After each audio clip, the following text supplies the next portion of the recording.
মহেশখালীর মাটি জামাত ইসলামের ঘাঁটি। আমাদের হামিদুর রহমান আজাদ ভাই এখন তো শুধুমাত্র জামাতের ইসলামের প্রার্থী নন, তিনি এখন ঐক্যবদ্ধ বাংলাদেশের প্রার্থী। কারাগারে গিয়েছিল যারা, আজ ঐক্যবদ্ধ আছে তারা। বিগত সময়ে যাদের কারাগারে যাওয়া লাগে নাই, কোনো জুলুম সইতে হয় নাই, সেই মানুষগুলো আজ ঐক্যও নাই। যারা আজ ঐক্যে আছে, সেই ঐক্যবদ্ধ বাংলাদেশের পক্ষ থেকে তিনি শুধু সাধারণ প্রার্থী নন, বরং আমিরে জামাতে সেই মহেশখালীতে যাকে আগামী দিনের মন্ত্রী বলে ঘোষণা দিয়েছেন, তিনি হলেন সেই হামিদুর রহমান আজাদ। আমরা ইনশাআল্লাহ আশাবাদী, এবার হামিদুর রহমান আজাদ ভাইয়ের বিজয় কেউ ঠেকাতে পারবে না ইনশাআল্লাহ। দ্বিতীয় বিষয় হল, এখন জামাতে ইসলামের বিজয়টাকে একদম নিকটে দেখে কিছু মানুষের রাতের ঘুম হারাম হয়ে গিয়েছে। বিভিন্ন প্রোপাগান্ডা চালিয়ে মিথ্যা মিথ্যা অপবাদ দিয়ে জামাত ইসলামীকে দমিয়ে দেওয়ার চেষ্টা করা হচ্ছে। আমরা দেখতে পাচ্ছি নতুন করে কেউ কেউ মুক্তিযুদ্ধের কার্ডও খেলতে শুরু করে দিয়েছে। আর একটা অস্ত্র কয়বার ব্যবহার করা যায়, যখন অস্ত্র ভোতা হয়ে যায় সেটা নতুন ভাবে ব্যবহার করে কোনো লাভ হয় না। দীর্ঘ প্রায় 1.5 যুগ যখন জামাতের সঙ্গে জোট করে থেকেছো, তখন তোমাদের এই মুক্তিযুদ্ধের কার্ডের কথা মনে পড়ে নাই? তখন তোমাদের চোখে জামাত ইসলামীকে রাজাকারা যুদ্ধাপরাধী মনে হয় না? এমনকি জামাতের কাঁধে ভর করে 2001 থেকে 2006 যখন ক্ষমতার গদিতে বসে থেকেছো, তখন মনে হয় নাই যে এই মানুষগুলো রাজাকার, এই মানুষগুলো যুদ্ধাপরাধী? এমনকি দুইটা মন্ত্রণালয় তাদের হাতে তুলে দেওয়ার সময় তোমাদের মনে পড়ে নাই এই মানুষগুলো যুদ্ধাপরাধী, মানুষগুলো রাজাকার? এমনকি যখন যুদ্ধাপরাধীর অভিযোগ তুলে তাদেরকে কলঙ্কিত করার চেষ্টা করা হয়েছে, সেই সময় বেগম জিয়া, মরহুম বেগম জিয়া পর্যন্ত তাদের পক্ষে, মাজলুমদের পক্ষে প্রকাশ্য অবস্থান নিয়ে প্রতিবাদ করেছে। আমি মনে করি আজ যারা এই রাজাকার আর যুদ্ধাপরাধী স্লোগান দিয়ে জামাত ইসলামীকে দমিয়ে দেওয়ার চেষ্টা করবে, এরা হলো শহীদ প্রেসিডেন্ট জিয়াউর রহমানের দুশমন, বেগম জিয়ার দুশমন। তৃতীয় পয়েন্ট হলো, কেউ কেউ নতুন সুর তুলছে জামাতে ইসলামী নাকি ধর্ম ব্যবসায়ী। আরে পাগল, ধর্ম ব্যবসায়ী বলে কাকে? জামাত ইসলামীর প্রার্থীরা নির্বাচন আসলে নতুন করে মাথায় টুপি লাগায়, নির্বাচন আসলে নতুন করে গায়ে পাঞ্জাবি পরা শুরু করে না, নির্বাচন আসলে নতুন করে তারা নামাজি সাজে না, বরং নির্বাচন আসলেও যেমন সারা বছর থাকেও তেমন। তোমরা যারা নির্বাচন আসলে নতুন করে বেশ ধরো, তোমরাই না খাঁটি ধর্ম ব্যবসা। 4 নম্বর পয়েন্ট, কেউ কেউ স্লোগান তুলছে জামাতে ইসলামী নাকি জান্নাতের টিকিট বিক্রি করছে।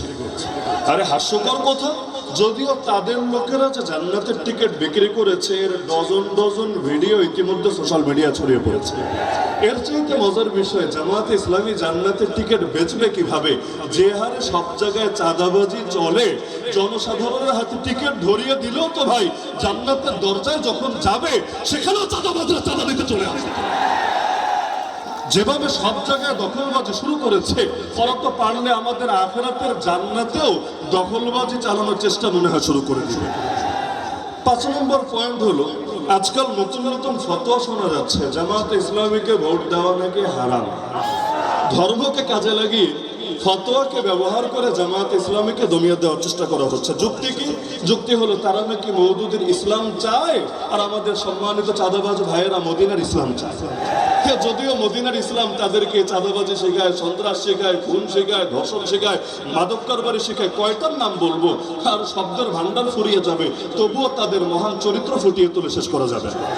অথচ আমাকে বলেন মওদুদের ইসলাম বলতে আলাদা কোনো ইসলাম আছে?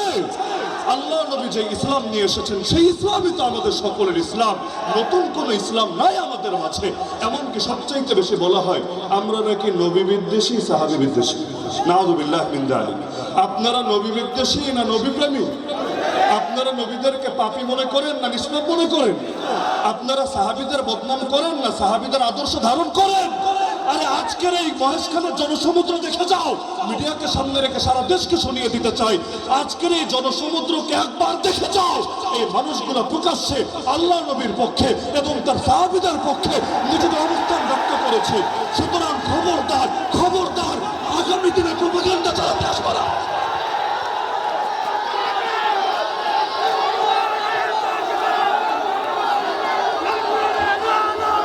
সময় কম। 6ষ্ঠ পয়েন্ট, লন্ডন থেকে এক মুফতি সাহেব নতুন নতুন কার্ড নিয়ে এসেছে। এই কার্ড সেই কার্ড, প্রতিদিন নতুন নতুন কার্ডের গল্প শোনাচ্ছেন। যখন প্রশ্ন করা হয় আচ্ছা কার্ড দিবেন ভালো কথা, কোথাও বলছে 2000, কোথাও 2500, কোথাও 5000 পর্যন্ত। আজকে কক্সবাজারে বিভিন্ন এলাকায় গিয়ে শুনলাম, তো কার্ডের টাকা আসবে কোত্থেকে? কিডনি বেচে দিবেন না রক্ত বেচে দিবেন? আজও পর্যন্ত পারছে না সুস্পষ্ট কোনো ব্যাখ্যা দিতে। পারবে কিভাবে? এটার জন্য ন্যূনতম পড়ালেখা তো লাগে। এক ইন্টার পাসের বিদ্যা দিয়ে আর কয়টা জবাব দিবে? এমনকি যদি বলেও ব্যাংক থেকে টাকা ছাপিয়ে ছাপিয়ে কার্ডের টাকার ব্যবস্থা করবে। আর যখন এভাবে টাকা ছাপাতে শুরু করবেন, প্রতিটা জিনিসের দাম যখন আকাশ ছোঁয়া হবে, বাজারে মূল্যস্ফীতি হবে, ওই সময় আপনার কার্ড দিয়ে আমাদের কোন ফায়দাটা হবে?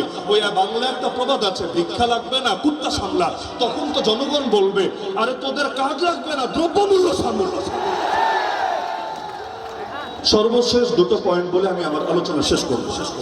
ইদানিং এমনকি এই এলাকার মধ্যেও আজকাল এমন আওয়াজ তোলা হয়েছে, জামাত ক্ষমতায় গেলে নাকি শরিয়া কায়েম করবে না। এই জাতীয় একটা কথা বলা হয়েছে না? ওদেরকে ধরে জিজ্ঞেস করেন, পাগল শরিয়া বলতে বুঝিস কি? আগে ক্লিয়ার কর। শরিয়া মানে খালি চোরের হাত কাটা? শরিয়া মানে খালি কেউ জিনা করলে পাথর মেরে ফেলা? এর বাইরে শরিয়ার কোনো শিক্ষা নাই? আরে আল্লাহ যেটা বলেছেন সেটাই তো শরিয়া, নবী যেটা শিখিয়েছেন সেটাই তো শরিয়া। জামাত কি বলছে? ক্ষমতায় গেলে ইনসাফ কায়েম করব। ইনসাফ কি শরিয়ত না? বৈষম্য দূর করব, এটাকে শরিয়ত না? গরিব দুঃখীর হক আদায় করব, এটাকে শরিয়ত না? নারীদের ইজ্জত নিয়ে কাউকে ছিনিয়ে মেরে খেলতে দেবো না, এটা শরিয়ত না? আরে তোমরা শরিয়ত বলতে বোঝাও কি? শরিয়ত বলতে বোঝাও কি? এমনকি তারা যে প্রলোভন দিচ্ছে ক্ষমতায় গেলে তারা শরিয়ত কায়েম করে উল্টিয়ে ফেলবে। এটা কোন শরিয়ত? গতকালও তো আমি দেখেছি, আমি নিজ কানে ভিডিও, সরাসরি তো ছিলাম না, এই মাঠের কথা বলছি। এই মাঠে আমার নাম ধরে নিকৃষ্ট ভাষায় গালিগালাজ করা হয়েছে নাকি হয় নাই? আমাকে আজকে এখানে আসতে দিবে না এরকম ঘোষণা এক অথর্ব দিয়েছে নাকি দেয় নাই? এই গিবত করো তোমাদের শরিয়ত, গালিগালাজ করো তোমাদের শরিয়ত, হুমকি ধমকি দেওয়া তোমাদের শরিয়ত, গুন্ডামি রাস্তানি করো তোমাদের শরিয়ত। বেটা ফাজিল ভোট দেবে টাকা দাও না। যতদিন একসাথে থাকো তখন কোনো দোষ নজরে পড়ে না, যখন আলাদা হও তখন ফতোয়া দিতে দ্বিধা করো না।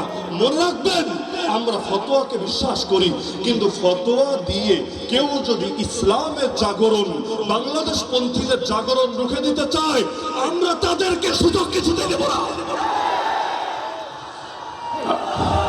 আমার সর্বশেষ পয়েন্ট, ভোট হলো আমানত, ভোট হলো ওয়াকালত, ভোট হলো সুপারিশ।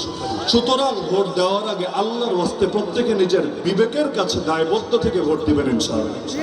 নাকি 500 টাকা আর 1000 টাকা পকেটে আসলেই ভোট সেদিকে দেওয়া শুরু করে দিবেন? কেউ যদি টাকার বস্তা নিয়ে নামেও, ইতিমধ্যে হয়তো নেমে গিয়েছেও, টাকার বস্তা নিয়ে নামলেও যদি আপনাদেরকে 500-1000 দিয়ে বলে এটা হাদিয়া দিলাম, ভোটটা আমাদেরকে দিয়ে দিও, আপনি মাথার মধ্যে রাখবেন, হ্যাঁ হাদিয়াই যদি দাও, ঘোষণা হাদিয়াই যদি দাও, তো হাদিয়া দেওয়া সুন্নাত, হাদিয়া নেওয়া সুন্নাত, কিন্তু হাদিয়ার তো আর বিনিময় হয় না। তোমাদেরকে একটা থ্যাংক ইউ দিয়ে দিলাম, যা ভাগো, কিন্তু আমরা ভোট আজাদ ভাই ছাড়া অন্য কাউকে দিব না ইনশাআল্লাহ। যারা আছেন সবাই কোরআনের পাখি।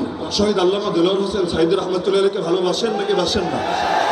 আজকে আমি জনসমুদ্রকে বলতে চাই, যারা আল্লামা সাইদিকে ভালোবাসেন আগামী 12 তারিখ দাঁড়িপাল্লায় ভোট দিবেন। যারা আগামীর প্রধানমন্ত্রী ডাক্তার শফিকুর রহমানকে ভালোবাসেন আগামী 12 তারিখে দাঁড়িপাল্লায় ভোট দিবেন।